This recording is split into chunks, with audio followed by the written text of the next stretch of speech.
The Last Jedi is easily one of, if not the worst Star Wars movies to ever be made, and you'll figure out why if you watch it. There are so many bad moments. That's how we're gonna win. Not fighting what we hate, saving what we love. Stop the cap. However, the scene I want to talk about today has two main focuses. It has to do with a purple-haired lady and the biggest plot hole this side of the Mississippi. First, we're going to talk about Admiral Holdo and why she's such a terrible character and terrible leader in The Last Jedi, and then we're going to use that to lead up to arguably the biggest plot hole in the entire Star Wars universe. So let's get into it. We start off with the Resistance on the run from the First Order, but they can't really escape them because the First Order can somehow track them through hyperspace. Wow, 5 seconds in and we already got a problem. Who would have guessed? I mean, that is really a convenient plot point, and if this technology had existed even like, I don't know, 50 years earlier, then literally nothing would be as we know it in the Star Wars universe, since so many last-ditch escape attempts depend on our heroes getting into hyperspace. But you know what? That is kind of an unfair criticism. I mean, technology does develop at different speeds, and it has been like 30 years since the Empire fell, so maybe it's reasonable that they have this gizmo now. Maybe, who knows? Regardless, the First Order is tracking them, and the Resistance is slowly running out of fuel. Ordinarily, the renowned resourceful General Princess Leia would be in charge, but she unfortunately died when her confused emo son blew her to Kingdom Come in his sick-looking TIE fighter. Truly sad that no one, Jedi or not, with the possible exception of Plo Koon, that guy's the GOAT, could have survived this. I'm sorry to say, but that's just how it is.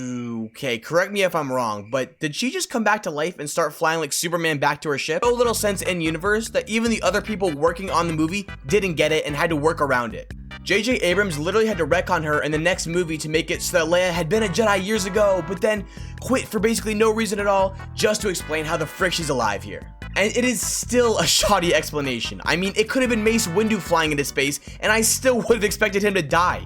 He freaking died from falling off a building after all. I mean, if that took him out, then the cold, dark vacuum of space sure as frick should too. But that's not really the point of this video, and I just meant to talk about that to explain how we got to Admiral Holdo being put in charge. As a result of Leia's little adventure, she goes into a coma and is out of the game for a while. In her absence, the reputable Admiral Holdo is placed in command of the fleet. From the moment that she gets introduced, I can see literally no reason whatsoever that anyone would want to follow her commands. Apparently she does have some accolades in the Resistance and won a victory of some sort at the Chiron Belt, but that's basically all they tell us about her. As soon as we meet Admiral Holdo, Poe goes over to her and asks her what everyone on board the ship is probably thinking. What the heck is our plan here? What are we gonna do? We're getting chased relentlessly, we're running out of fuel, what's your answer to this problem? And now, to be fair, earlier in the movie, Poe did lead an unauthorized, reckless attack on a First Order dreadnought that did cost the Resistance a lot of their bombers. So there is a precedent of him not listening to commands and going beyond his jurisdiction. But to me, that doesn't detract from the fact that when Poe voices these very reasonable concerns about how they're gonna, survive, Holdo basically lil bros him, calls him a good boy, and tells him to go back to his station. Now, I think there definitely is an argument to be made here that she did nothing wrong. I am not familiar how different ranks in the military interact with each other, and he did screw things up in the beginning of the movie, so for all I know, maybe she's actually going easy on him. But if I were Poe, I'd walk away from this interaction thinking there were two possible options. Option A, Holdo does have a plan, but she's not telling me for some reason, and if she has a plan, then why doesn't she just tell me and the rest of the crew to give us the slightest sliver of hope that we won't be blown to Kingdom Come? Or, option B, Holdo has no plan whatsoever and instead is just making fun of me for some reason, in which case why the heck would I follow her? She has no plan, that's suicide. There is an option C, however, and that option is hitting that subscribe button. Boys, only a small percentage of people who watch my videos actually subscribe, so I'd really appreciate it if you did that subscribe button. Wow, that is probably one of the worst ways I've ever asked for you to subscribe. I'm actually a little embarrassed right now. I'm sorry, boys. That's on me. Let's get back to the video. Again, it's very possible that I am misinterpreting what I'm seeing here, but based on just this initial introduction, if I were Poe, I would not exactly trust Holdo, and it seems like I'd have a decent reason not to. And just to be clear, it's not like she's communicating her plan to everyone on board the ship except for Poe. I mean, the next scene we watch her watch a medical frigate get blown up into smithereens. After it runs out of fuel and gets obliterated, one of the officers tells Holdo that they've got 6 hours left of fuel reserves, and Holdo tells them just to hold their current course. Everyone else in the bridge just looks around at each other like, what is this fool talking about? So it's pretty clear from the context that literally no one else has been filled in on what exactly Holdo's plan is either. There's no way in God's beautiful green earth that you can tell me that Admiral Holdo is being a good leader here. Okay, maybe she's justified in not telling Poe what her plan is, but there's gotta be some level of communication with her higher-ups. You can't be in a situation this intense and dangerous and just expect everyone else to run off of blind trust, especially in such a loose and disorganized group like the Resistance, and most people don't know who you are or have a reason to put their faith in you. And believe me, I know a thing or two about not having faith in something. My old chair here has been giving me trouble for a long time now. It's sturdy, it's ratty, and honestly, it isn't that comfortable. So I've been keeping my eye peeled for a new chair for months now, which is why I was so happy to work with the sponsor of today's video, FlexiSpot. FlexiSpot sent me their ergonomic Seat C7M Max chair to try out and tell you guys what I think, and when I tell you it is a whole new world, I mean it is a whole new world. The chair is so easily adjustable, and you can change both the headrest and the backrest to whatever you want it to be, depending on your height or whatever is comfy for you. On top of that, the lumbar support is phenomenal. I can sit in this thing for hours and not feel the slightest bit of back pain. The seat cushion has memory foam, which is so nice and makes sitting in the chair an absolute treat. Also, it reclines so far back that you can literally sleep in this thing if you wanted to. I'm not even joking, it's very, very comfortable. I've been using this chair for a bit now, and whether I'm editing videos or playing video games or just working on stuff, the C7M is the best option that you're gonna find out there. They have a 30-day return policy for a risk-free trial, which means there's no risk in case you don't like it, and they have a 10-year warranty with a direct replacement for damaged parts.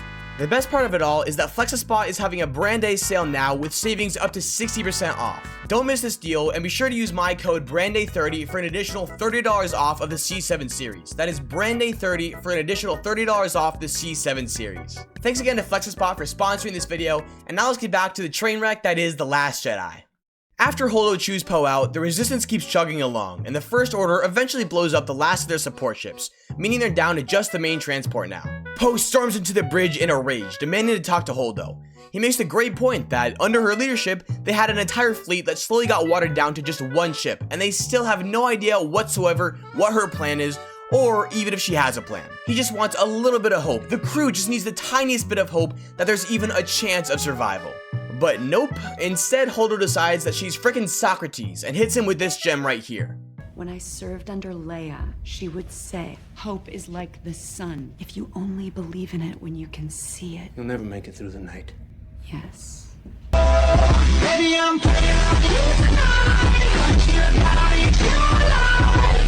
I mean, okay, like, cool saying, I guess. It doesn't actually provide any relief or answer any concerns. It just feels like a philosophical way of dodging the question. I would not have, like, what is that supposed to alleviate in Poe? What relief is that supposed to provide? And it's so easy too. I mean, all you gotta say is 4 simple words. I have a plan. Cause at this point, you've made no indication at all that you do.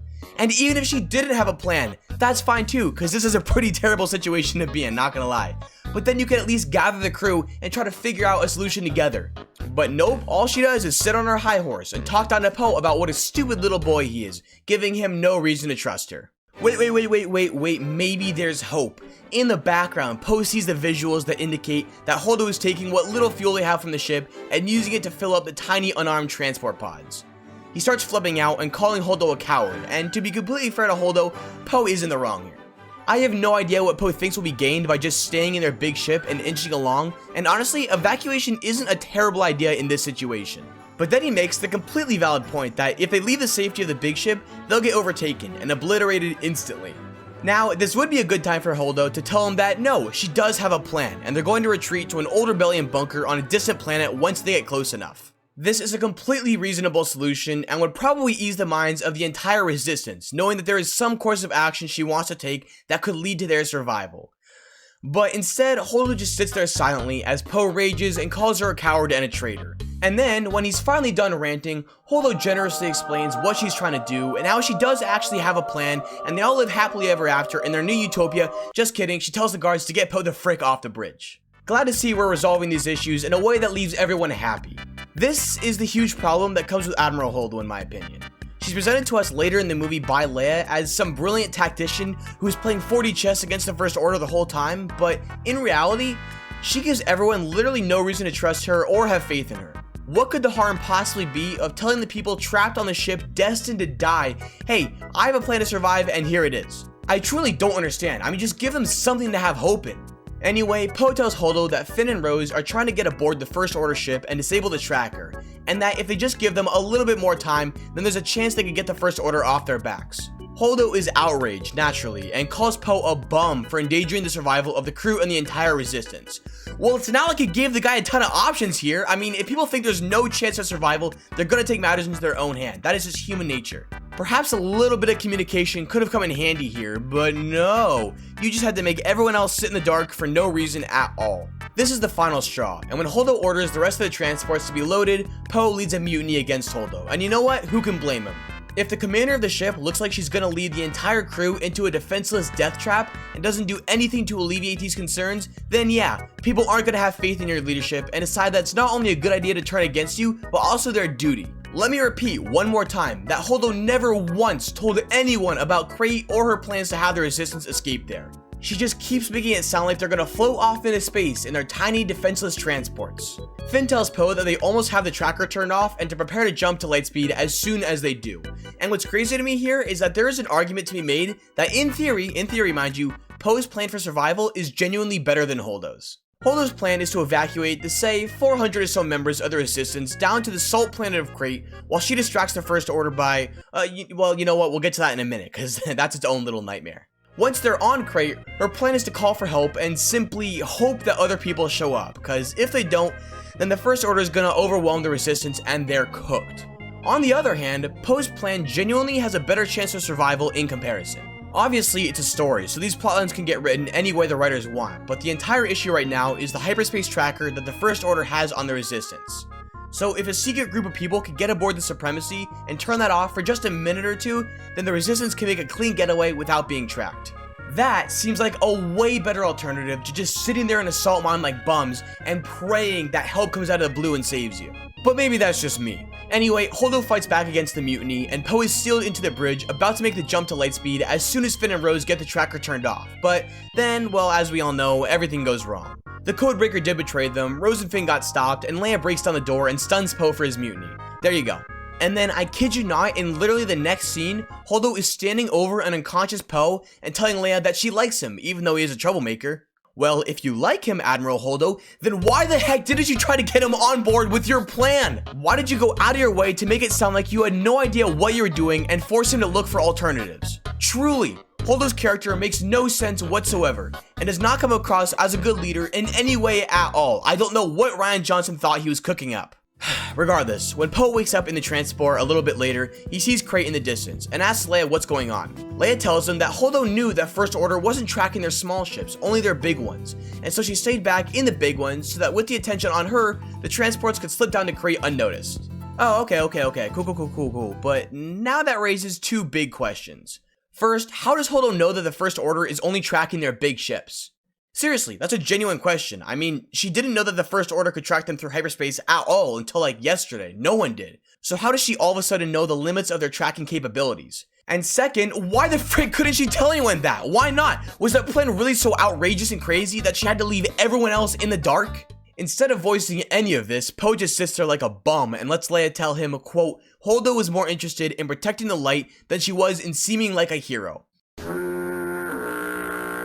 I mean, that is just word salad. Tell me one way that Holdo either protected the light or seemed like a hero in this entire movie, aside from the self-sacrifice stuff that we'll get to in a minute. If anything, she destroyed any light they had by keeping the entire crew in darkness from her plan and sowing division amongst the crew. Pure baloney. Anyway, now we're getting to the climax of this plotline, the main thing this video is about. And last video, I had a lot of people telling me in the comments that I advertised the worst scene advertised the worst scene in the title and then actually talked about like the entire movie. And I'm sure people are gonna tell me that here too. But boys, you don't understand. The reason a lot of these scenes are so terrible is because of the buildup they receive from the rest of the movie. In this video right here, one of the big reasons the dagger scene is so terrible is because of the entire process of obtaining it, which was necessary for a proper explanation. But I will admit, however, that this video is a little less like that, and my intentions for this one were twofold from the very beginning. I wanted to focus on Holdo's terrible character along with the insane plot hole that she creates, even though it is pretty much unrelated to her character. So let's talk about that now, because there's not even that much to say, to be honest. Basically, to distract the First Order from targeting the smaller transports with the escaping resistance inside, which is what quickly happened because the First Order isn't freaking blind, Admiral Holdo decides to turn the ship around to face the fleet.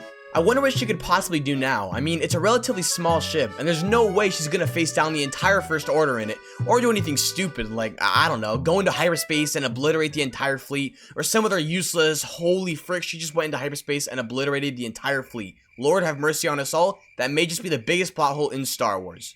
You're telling me that all this time, if you just take a significantly smaller vessel and strap a hyperdrive on that bad boy, and then launch it at any target, no matter how big or small it is, then you can decimate that target like a prime buck on the first day of open season? That's what you're telling me right now. Because if that's true, then why the frick did they just start doing this right now? Why haven't they been doing this for decades?